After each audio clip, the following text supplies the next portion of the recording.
Hey, welcome back. Today we're talking about something that sits at the foundation of almost every financial goal you'll ever have: building a monthly household budget. I know budgeting doesn't always sound exciting, but here's the thing.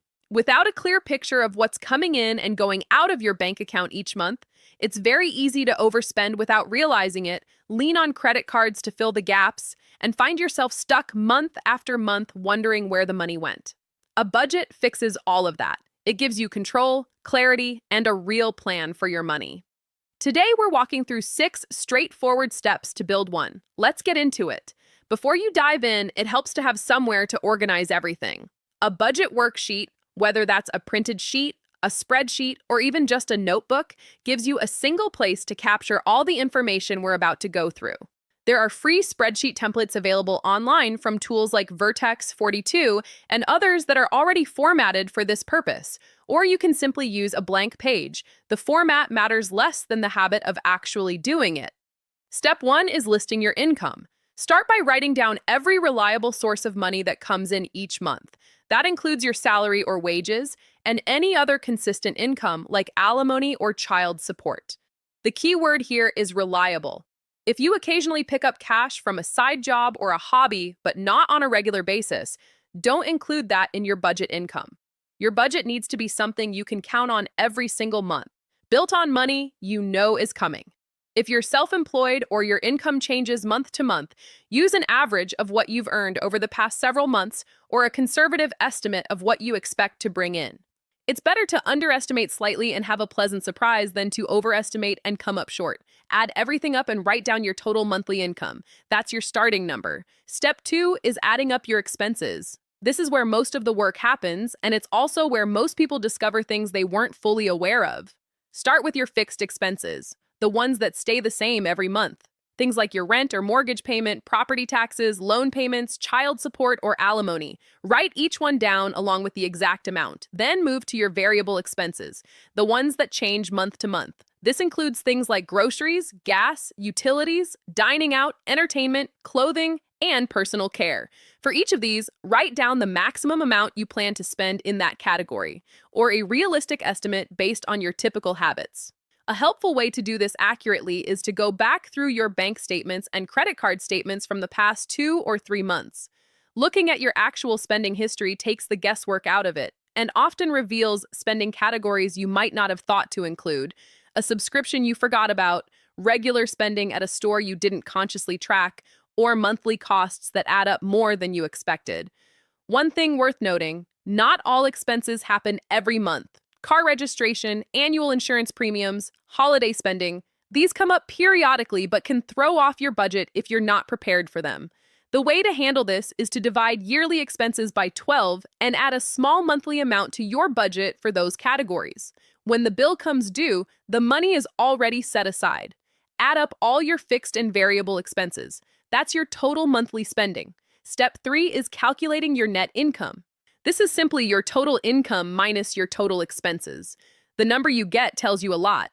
If it's positive, you have money left over at the end of the month, money you can direct towards savings, paying down debt, or building toward a financial goal. That's exactly where you want to be. If it's negative, it means your budget as currently set up has you spending more than you earn. Write that number down anyway. Seeing it clearly is the first step toward fixing it, and that's exactly what the next step is for. Step 4 is adjusting your expenses if needed.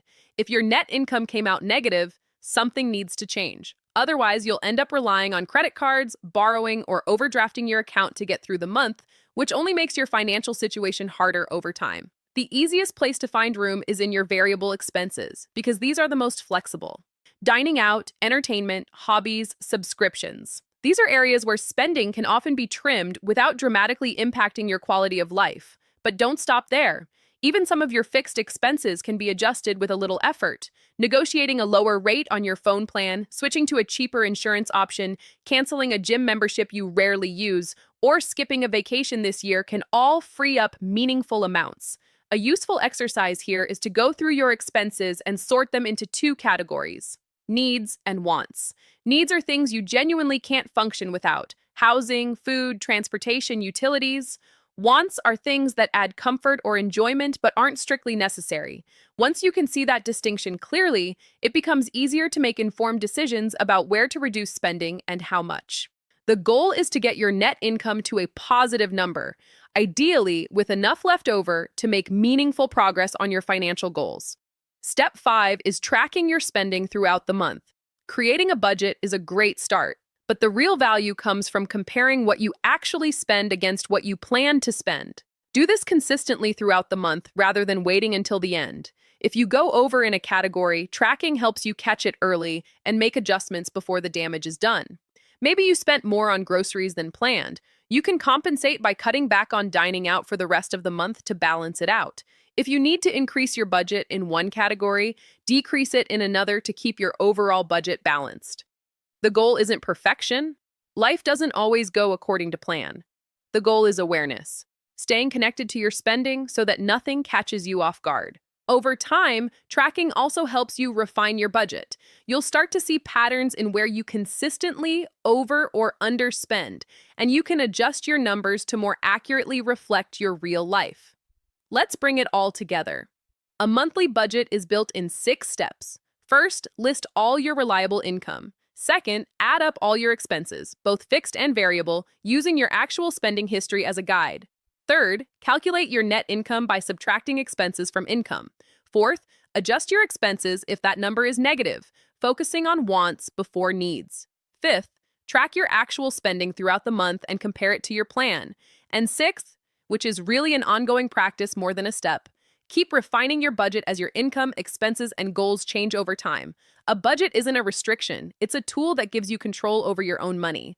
And once you have that control, every other financial goal, saving for retirement, paying off debt, building an emergency fund, investing, becomes significantly more achievable. If this video was helpful, please give it a like and subscribe for more content on building a solid financial foundation. Drop a comment below. Are you building your first budget or revisiting one you already have? I'd love to hear where you are in the process. Thanks for watching. I'll see you in the next one.